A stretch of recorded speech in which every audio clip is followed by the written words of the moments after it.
This is Jonathan Catherwood of the MLJ Trust.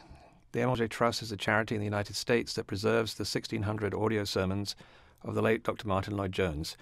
Dr. Lloyd-Jones and his wife, Bethan Lloyd-Jones, had two daughters, Elizabeth, my mother, and Anne, my beloved aunt, and each of them had three children. So Elizabeth had Christopher, Bethan Jane, and myself, and my Aunt Anne had Elizabeth, Rhiannon, and Adam. Alas, my cousins were born too late to be in these home movies, which were mainly filmed between the late 1950s and the late 1960s, but we thought the people who followed Dr. Martyn Lloyd-Jones might have some interest in seeing what he was like outside of the pulpit. As a grandfather, he was very warm and loving and gentle, and these are the videos where we see him smiling and relaxed. And for many people who watch this video, they will have been at Westminster Chapel at some point during his 30 years there. I'll try and keep the voiceovers to a minimum, but just to point out who is who, and we hope you enjoy it. This was a family gathering for what we think was my great-grandmother's 92nd birthday in the early 60s. My grandmother, Bethan Lloyd-Jones, is in the middle, and coming into the frame on the right is my mother, Elizabeth, and my sister, Bethan Jane.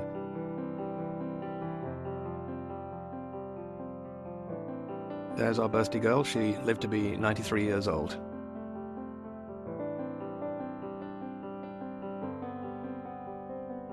Here's the family. You see my grandfather, Martyn Lloyd-Jones, on the steps. That's my lovely Aunt Anne and my mother, the two sisters together.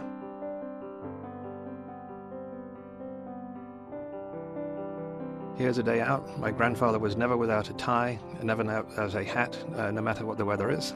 That's Bethan and my mother. And here is Bethan sitting on my grandfather's knee. He was a very sweet and gentle grandfather, and we were always on and off his knees, as were my cousins in the early 70s. That's me being annoying. Apparently I was ill that day, and that's my excuse. And my grandmother was always in the house, and with my cousins as well as my brother and my sister. You just couldn't get a sweeter grandmother.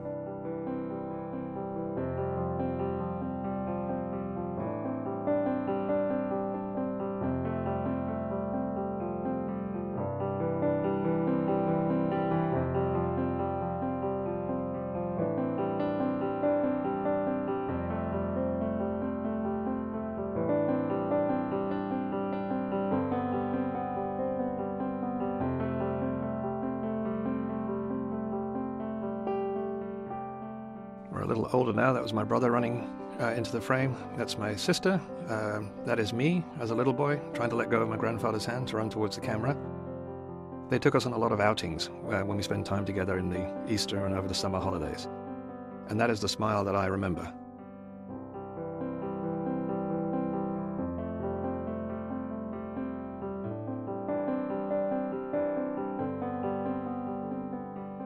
He was always with a book.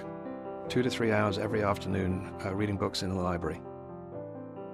And he also encouraged us to read and was interested in reading what we were reading, no matter how rubbish it was. He liked to know what we were doing, what we were reading, and to take an interest in it.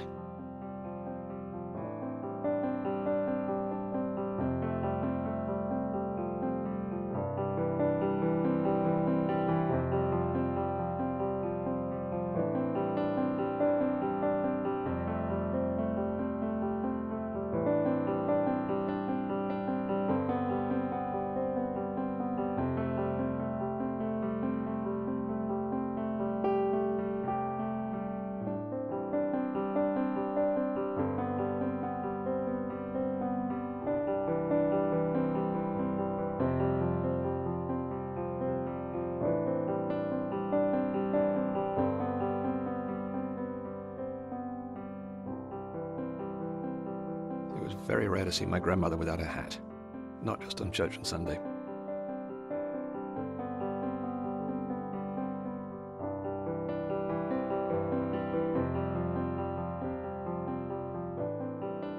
You will notice coming up in this shot that even though my grandfather liked to lead in the pulpit, when it came to walking around the gardens, my grandmother had quite a lot to say. She was a terrific woman. She's one of the earliest of her generation to become a medical doctor in the 1920s. She had 27 proposals of marriage, and my grandfather was the first one, and he was the last one. He just kept going. You see him being turned there by my grandmother. But he fell in love almost immediately and just hung in until she finally said yes.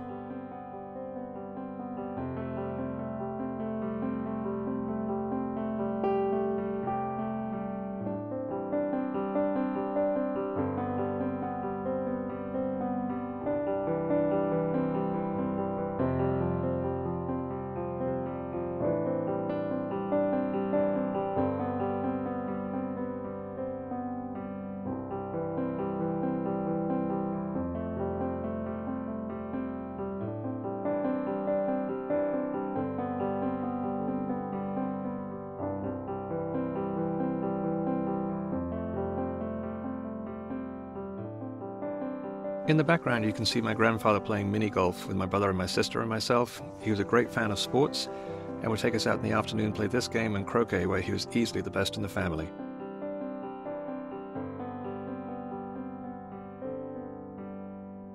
We do hope that you've enjoyed these home movies, and thank you for watching them.